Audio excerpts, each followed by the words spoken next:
नमस्कार। मैं doctor Nemichand, assistant professor, government law college Pali. भारतीय साक्ष्य अधिनियम के अंतर्गत इस वीडियो में हम देखेंगे सेक्शन 37, 38 और 39। सेक्शन 37 के अनुसार किन्हीं अधिनियमों या अधिसूचनाओं में अंतर्विष्ट लोक प्रकृति के तथ्य के बारे में कथन की सुसंगति।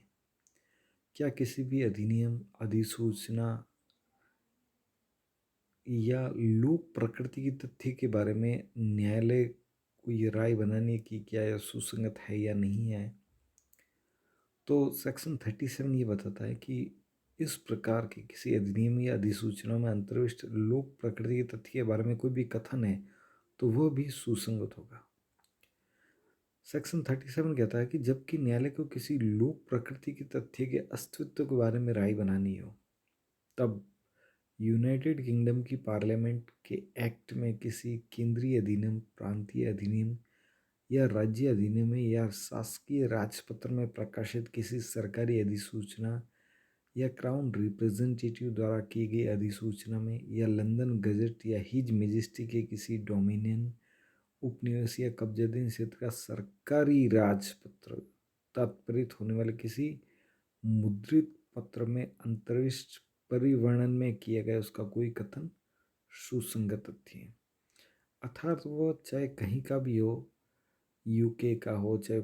भारतीय केंद्रीय अधिनियम के अंतर्गत केंद्रीय अधिनियम पार्लियामेंट में बनाया हो, वह शासकीय राजपत्र में प्रकाशित है या सरकारी अधिसूचना है, तो उसके अंतर्गत किसी भी लोक प्रकृति के तथ्य के बारे में कोई भी कथन है तो वह भी सेक्शन 37 के अंतर्गत सुसंगत है। सेक्शन 38 विधि की पुस्तकों में अंतर्विष्ट किसी विधि के कथनों की सुसंगति। जो भी विधि की पुस्तक है, क्या उसमें किसी विधि के कथन के बारे में कोई बात कही तो क्या वह सुसंगत है, क्या उसको न्यायालय में प्रस्तुत किया जा सकता है? सेक्शन 37 बताता है हाँ, वह भी सुसंगत है। जबकि न्यायालय को किसी देश की विधि के बारे में राय बनानी हो, तब ऐसी विधि का कोई भी कथन जो ऐसी किसी पुस्तक में अंतर्विष्ट या जो ऐसे देश की सरकार के प्राधिकार के अधीन मुद्रित या प्रकाशित है, यह आवश्यक है कि पुस्तक ऐसी होनी चाहिए किसी देश की सरकार के प्राधिकार के अधीन पब्लिश, प्रकाशित या मुद्रित और ऐसी विधि को अंतर्विष्ट करने वाली तात्पर्य है, और ऐसे देश के न्यायालय के किसी विनिर्णय की कोई रिपोर्ट, चाहे कोई भी रिपोर्ट भी हो सकती है, जो ऐसी व्यवस्थाओं की रिपोर्ट से तात्पर्य होने वाली किसी पुस्तक में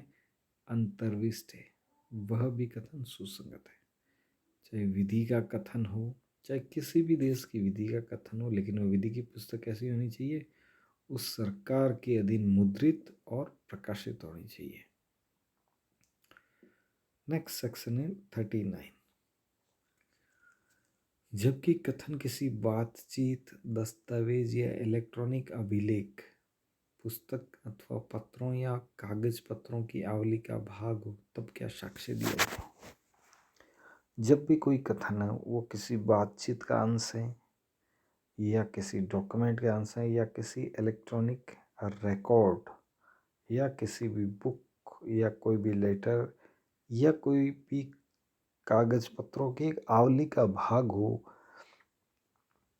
एक पार्ट ऑफ सीरीज हो, तो क्या उसका साक्ष्य दिया जा सकता है? जबकि कोई कथन जिसका साक्ष्य दिया जाता है किसी बृहत्तर कथन का, कोई बड़े कथन का या किसी बातचीत का भाग है या किसी एकल दस्तावेज का भाग है या किसी ऐसे दस्तावेज में अंतर्विष्ट है जो किसी पुस्तक का अथवा पत्रों या कागज पत्रों की संक्षिप्त आवली का भाग है या इलेक्ट्रॉनिक अभिलेख के भाग में अंतर्विष्ट है, तब उस कथन, जो भी कथन है, चाहे वह बातचीत है, चाहे दस्तावेज है, चाहे इलेक्ट्रॉनिक रिकॉर्ड है, चाहे पुस्तक अथवा पत्रों, कागज पत्रों की आवली के उतने का ही, न कि उतने से अधिक का साक्ष्य दिया जाएगा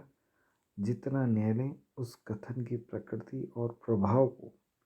तथा उन परिस्थितियों, किसका साक्ष्य दिया जा सकता है? जितना न्यायालय उस कथन की प्रकृति और प्रभाव को तथा उन परिस्थितियों को जिनके अधीन वह किया गया है, उस प्रकृति और प्रभाव और उन परिस्थितियों को जिनके अधीन वह किया गया था पूर्णतः समझने के लिए उस विशिष्ट मामले में आवश्यक विचार करता है। यहाँ यह ध्यान रखने योग्य बात है कि न्यायालय उस कथन की प्रकृति और प्रभाव को और तीसरा उन परिस्थितियों को जिनके अधीन वह किया गया था पूर्णतः समझने के लिए उस विशिष्ट मामले में आवश्यक विचार करता हो, तभी वह सुसंगत माना जाएगा। इस प्रकार से ये कथन हो गया रिकॉर्डेड कथन, चाहे बातचीत का हो, दस्तावेज का हो, चाहे इलेक्ट्रॉनिक अभिलेख का हो, पुस्तक का भी हो सकता है, पत्रों का भी हो सकता है। वे सभी कथन भी सुसंगत होंगे जो न्यायालय उस कथन की प्रकृति और प्रभाव को तथा उन परिस्थितियों को जिसके अधीन में किया गया है पूर्णतः समझने के लिए उस विशिष्ट मामले में आवश्यक विचार करता है। इस प्रकार आज के इस वीडियो में हमने देखा सेक्शन 37 अधिनियम अधिसूचना की सुसंगति। सेक्शन 38 के अंदर हमने देखा विधि की पुस्तकों के अंतर्विष्ट कथन की सुसंगति और सेक्शन 39 के अंतर्गत हमने देखा कि किसी बातचीत, दस्तावेज, इलेक्ट्रॉनिक अभिलेख, पुस्तक और पत्रों, कागज पत्रों की आवली का भाग से संबंधित तथ्यों की सुसंगति।